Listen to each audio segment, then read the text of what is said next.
Hello everyone, my name's Oscar Forshaw, and I'm the developer of the new sci-fi FPS game A False Life. I created this game for my second year final major project.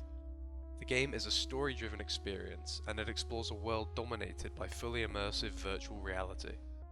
The VR world in which this game is set, known as the eVerse, is a fully immersive space that, by the year 2050 when the game is set, has billions of daily users.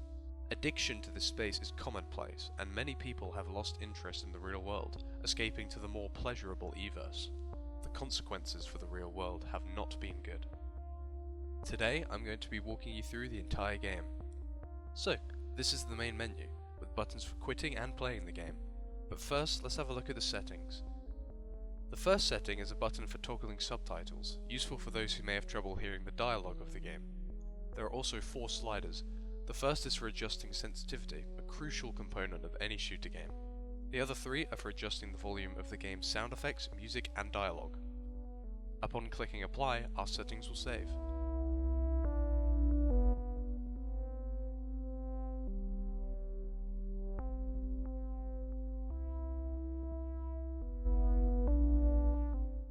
Not only is this game compatible with keyboard and mouse inputs, but the entire game can also be played with Xbox and PlayStation controllers.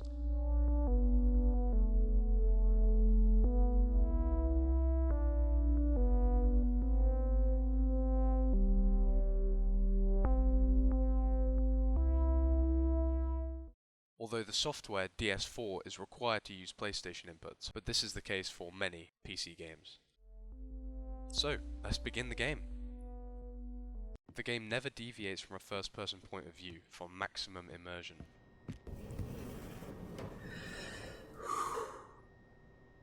Okay. Our protagonist is a young man named Winter, and he is clearly nervous about what awaits him. Here we are in an elevator, and this greeting message contains important information for the player. Welcome, prospective Windrider.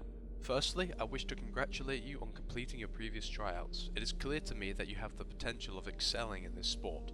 If you pass this final test, then you will officially be designated as a professional Windrider, and you will be able to compete in championships throughout the 5 planets, making for a viable and enjoyable career. Additionally, you will be given a special Star Train ticket. With it, you can visit the Silver City on Aureus, truly a once-in-a-lifetime opportunity. I wish you the best of luck, and I hope to be calling you Windrider before the day's end. Sincerely, Marcus Goldstein, CEO of eVu Incorporated. In addition to this message, there are some adverts, which help to establish the world of the game. Winter's good friend and mentor, Hideo, is about to speak. Alright, Winter. This is it. How are you feeling? Just fine, Hideo. Not a nervous bone in my body. There's no need to feel ashamed, kid. I felt the same way when I completed my final tryout. The great Windrider, Hideo Miyazaki, feeling nervous. This is unheard of. Not unheard of, just rare. For he is indeed great, the greatest of them all. Only until I dethrone him, of course. We'll see, kid. This old man still has wisdom and skill beyond your years. Is that so? Could have fooled me.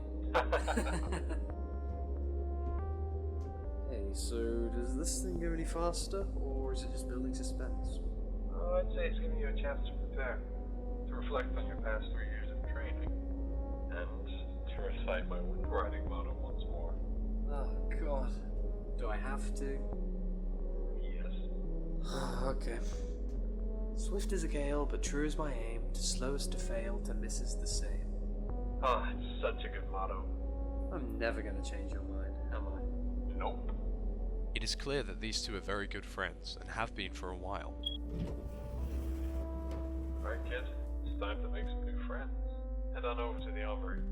I hope they're nice, but I wish I could have just brought my own. You know the rules. They have to be fresh.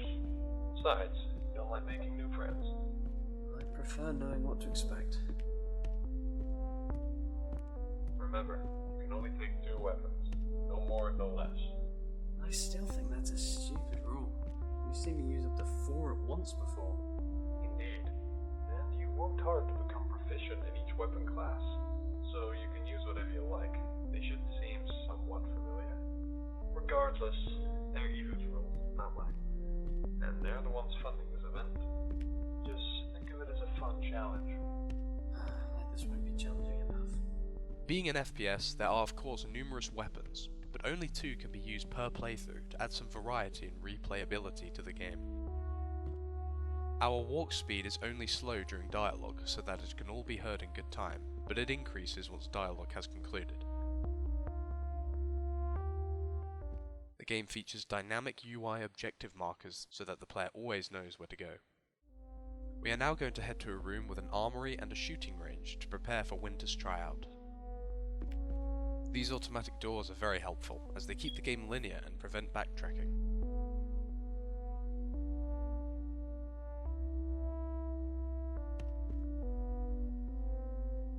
Here is the weapon rack. A False Life features 5 unique weapons to choose from.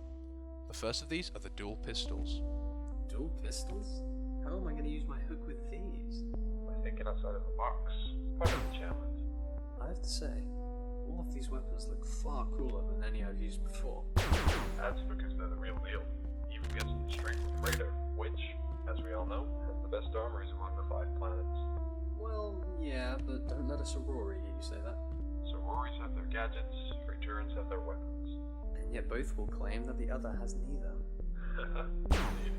There is dialogue after picking up each weapon, which contains clues about the wider world of the eVerse.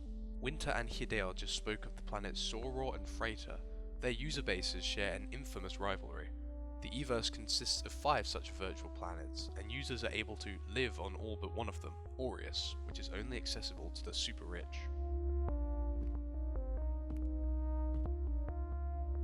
Go ahead, see what your new friends can do. And remember, you don't have to worry about ammo.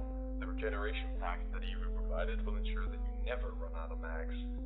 The regeneration packs that Hideo just spoke of are but one example of a virtual technology of the eVerse. The creator and sole owner of the eVerse, eVoo Incorporated, has complete power over what can be added to this virtual world, and new features are added in the form of virtual technologies. The dual pistols have the longest range out of all of the weapons. With sizable magazines and fairly low damage, these are most suitable for precise players.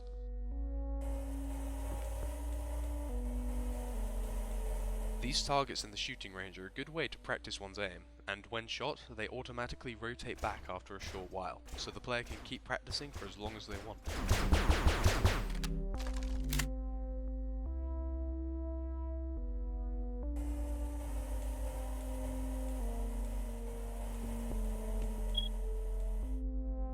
This is small by machine gun standards.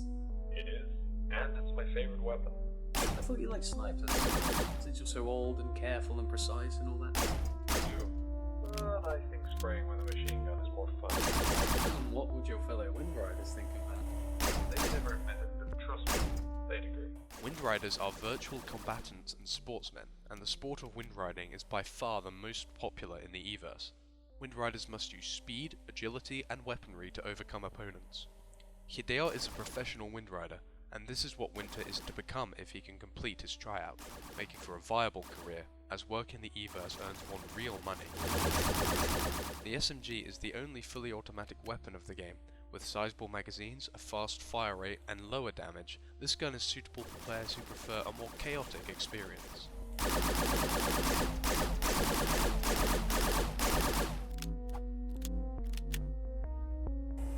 Since we have now acquired 2 weapons, we can leave this room and move on, but let's look at the others first. You put a sword in here as well? Well, as you know, close quarters combat is often unavoidable for a Windrider. Right, like when you made me fight those canine artificials back on Telos. Winter, come now, that was valuable training. That hurt like hell. Telos is the main planet of the eVerse. It has the most daily users and acts as the capital. The canines that Winter just described are a type of artificial, an AI combatant that Windriders often face off against. We are going to see more of these later on. The sword is the only melee weapon of the game, and it is unmatched in its deadliness and power in close quarters engagements. I have to say, I'm a fan of shotguns. I never understood the appeal. Oh? How come? Do you remember that weapon we were in battle? Of course. Him and his special shotgun that works underwater, right? Relatable edition, well. Only it was junk, it didn't work. It hadn't even been approved by eVerse That's why you don't like shotguns? After that, I just don't trust them. Mare is another planet of the eVerse, a water world that boasts large underwater cities. The shotgun is a powerful short-ranged weapon. It shoots out multiple rounds that scatter randomly. If all of them connect, the resulting damage is lethal on weaker enemies.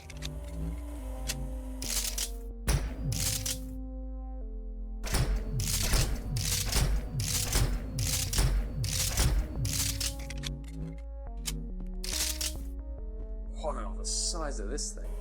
We're more destructive, Windrider. Would you say I fit in that category? I don't think categories suit you. You're different. Well, let's hope I don't blow a hole into space with this thing. Luckily for all of us, eVerse made that impossible. As Winter just revealed, this game takes place on a space station, one of many that orbits the planet Telos. The stations of the eVerse are mainly used for hosting popular events, just like Winter's tryout.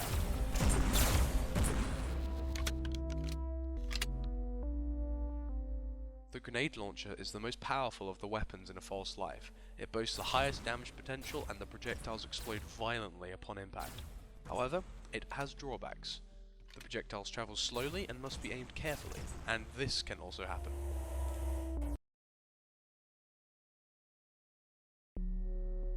Players must be careful not to blow themselves up.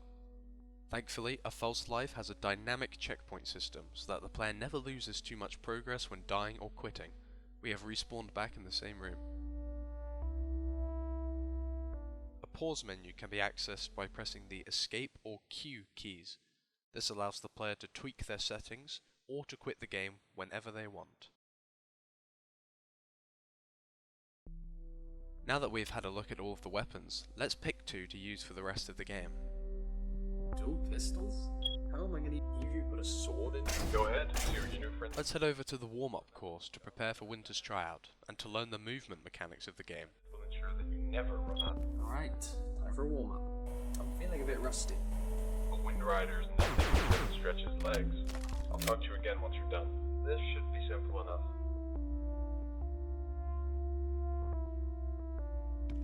Sliding is used to quickly get past low gaps, and it allows players to attack enemies from a lower angle. But if a slide is performed too early, the player is punished with a slow crouching speed until they clear the obstacle.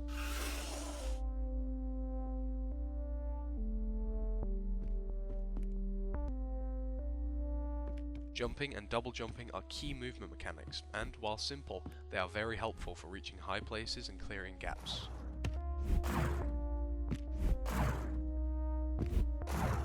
Dashing is a great way of gaining horizontal speed quickly, and dashing can be used in any direction. Since this ability is so powerful, it has a cooldown timer, the blue icon at the bottom left. This makes the game more balanced. Grappling is the most powerful of the movement mechanics. It allows the player to reach great heights very quickly. To balance this, it also has a cooldown timer, the green icon next to the dash.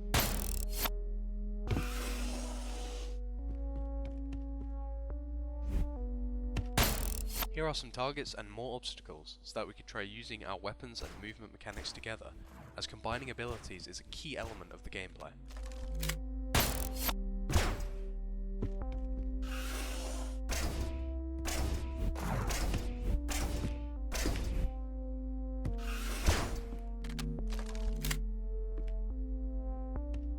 We have reached the end of the warm-up. Let's head on over to the next level. That wasn't so bad. So, am I a Windrider now? Weren't so easy. Do you think I'm ready, Hideo? Brutal honesty, please. You were trained by the best, if I do say so. Yes, Winter. I think you're ready. Good. Because if I fail, then I don't know what I'll do. But I won't fail, of course. No, today, I'm gonna become a Windrider. I hope so, kid. Just remember, the artificials you're gonna face are programmed to stop that from happening. They're pretty advanced AI, so show no mercy. Have I ever? Good point. There's something else you should know before you start. What is it? My motto. You should recite it once more. No, I don't think I will. Okay, kid. Good luck. I'm sure you'll do fine. We get further development of the friendship between Winter and Hideo, and we also get some insight into Winter's state of mind. Since he is so addicted to the eVerse, he feels he has no other purpose in life other than windriding. This is his main character flaw. We are coming up to the first of 2 arenas in A False Life. This is where the player's skills will be put to the test. AI enemies and a unique level design await us. The music is about to change from the calm track that we are familiar with to something more suitable for an exciting combat experience.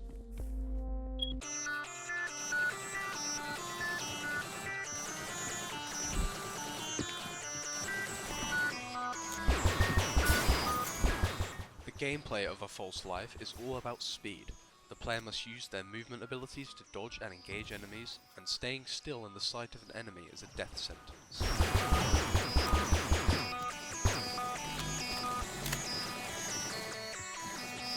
Using these jump pads scattered around the arena is a great way to quickly gain height and evade enemies.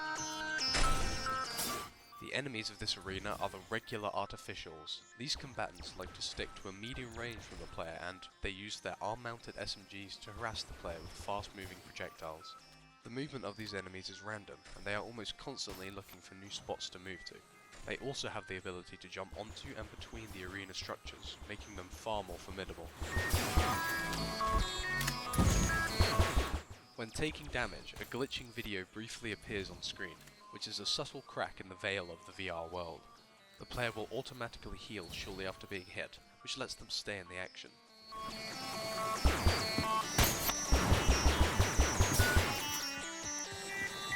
The arenas of A False Life have been carefully designed to facilitate many playstyles. The player can engage in close quarters combat or shoot enemies from afar. Anything is possible.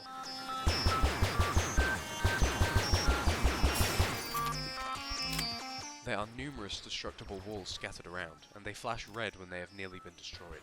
These can make for excellent opportunities for flanking or escaping gunfire, and they force the player to think tactically about which ones should be destroyed.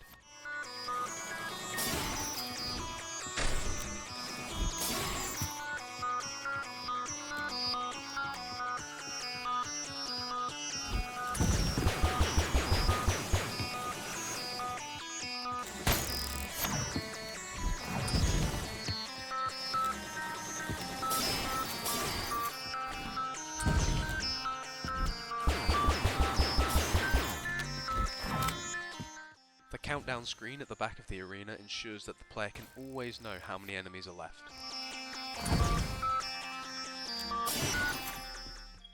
We have defeated all of the enemies and completed the arena. A nice feature that has appeared on the screen is the timer. This lets us see how long it took us to clear this arena. This adds replay value to the game and makes beating one's personal best another fun challenge that the game offers. We are now ready to move on to the next level. Well, that wasn't so bad. Good job, kid. I saw you putting my techniques to good use. It seems you have paid attention to my teachings after all. Only sometimes. So are you feeling more confident now? Only slightly, but I'm not giving up. That's the spirit. So, Winter, when you become a Windrider, are you gonna tell that girl of yours? What? Oh, Kyoko. She's not exactly my girl, Hideo. But you'd like her to be. Well, yes, I would. And I'm sure young Kyoko does as well. So what's the problem? Well, I've got this to focus on. Windriding is my passion. You know, I've got no time for such things. And besides, there's nothing else for me out there. You know, she wouldn't understand this. All of this, including windriding. What you and I use every day, she has never even tried. She lives a traditional life, old-fashioned. I admire that, don't get me wrong, but I just don't think it would work. Alright, kid. Though that is a shame. Or perhaps not. Actually, take it from me, kid. Relationships and love and all that, it's just not worth it. Why? What do you mean? Ignore me, kid. Just thinking aloud. Okay, Hideo. Hideo seems to be hiding a tragic past from Winter. Listen, I I didn't really mean that. Now, if it's what you want, I think you should give it a shot with Kyoko. From what you told me, she sounds like a lovely girl. She is. But I just don't think it would work. I don't belong out there. In here, I feel happy. And I'm glad for that, Winter, but you'll never know until you try. This really hits home for Winter, and it is something that he will remember, the first crack in his addiction to VR, as he starts to realize the value of real life and the joys that only it can offer. Anyway, we're coming up to the final arena. This is it, kid. The moment of truth. And just how hard is this one going to be? It's gonna put all your skills to the test, that's for sure. Okay. I'll see you on the other side, Hideo. Good luck, Winter. You've got this. Here's the second and last arena of the game, which is far more challenging than the first. These explosive boxes are a great way of dispatching multiple enemies. However, they can also harm the player, so one must time their detonations carefully. The second and final enemy type of a false life, the heavy artificials, are unique to this arena. These enemies have much more health than their regular counterparts, and they prefer to get much closer to the player. Their high damage output is tempered by their reduced fire rate and magazine capacity, but their strength makes them formidable and distinct opponents. There are also moving platforms scattered throughout this arena. They move around in looping patterns that make them easy to predict, but they are still a challenge to get onto due to their high speeds. These are a great way of quickly travelling around and avoiding gunfire, and when they are jumped off of, huge gains in speed are possible.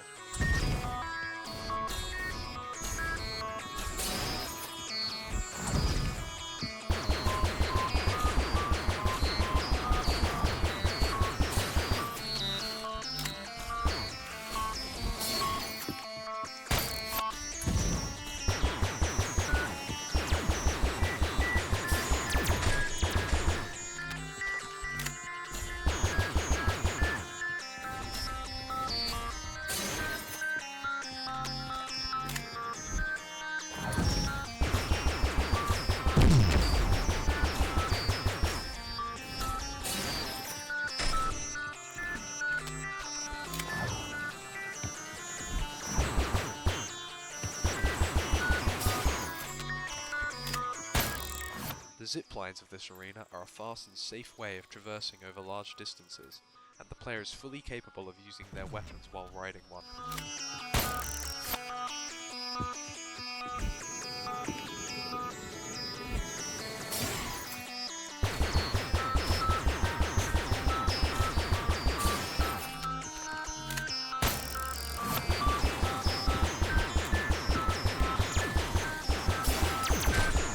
This arena is much larger than the first, and the deadly gaps scattered throughout make precise movement much more important.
This arena is designed to put all of the player's skills to the test, as the added hazard of the gaps, the increased enemy counts, and the increased enemy variety makes it much harder than the first arena. However, the new environmental objects give the player more ways to succeed. Hideo! I did it! I actually did it! Amazing work, Winter. I had no doubts in my mind. I wish I felt the same way, but that's irrelevant now. I'm a Windrider. Technically, you need your trophy first, but yes, welcome to the club. Thank you for everything, Hideo. I couldn't have done it without you. Oh, kid. Don't you get all mushy on me now. I was more than happy to help. You've been an excellent student. Now, go get your trophy. We've defeated all of the enemies and we can see another timer result. Winter has succeeded and completed his tryout. He can now become a Windrider. Let's move into the ending cutscene and finish the game.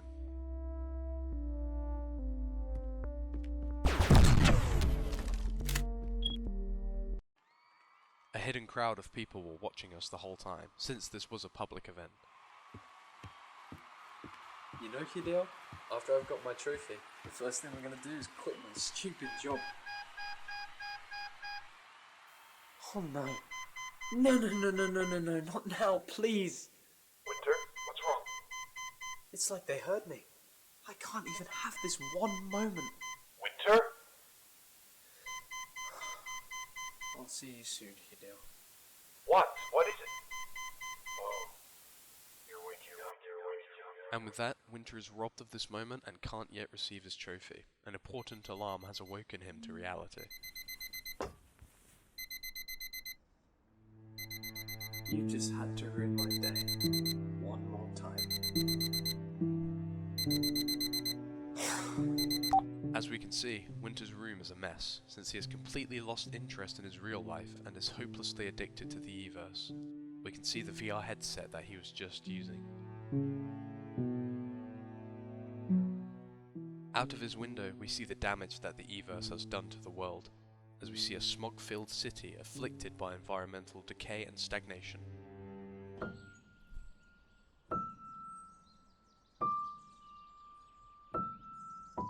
The birds remind Winter of reality's beauty, all of its perfection and imperfection that humans can never match with their technology. This makes him think of another reason for living a real life.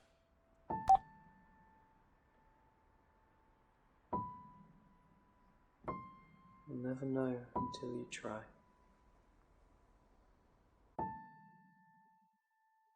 The game ends with him repeating Hideo's advice from earlier, and the story is left open for further development, as I always intended for this game to be the start of a larger narrative, which would end with Winter overcoming his addiction and finding worth in reality again.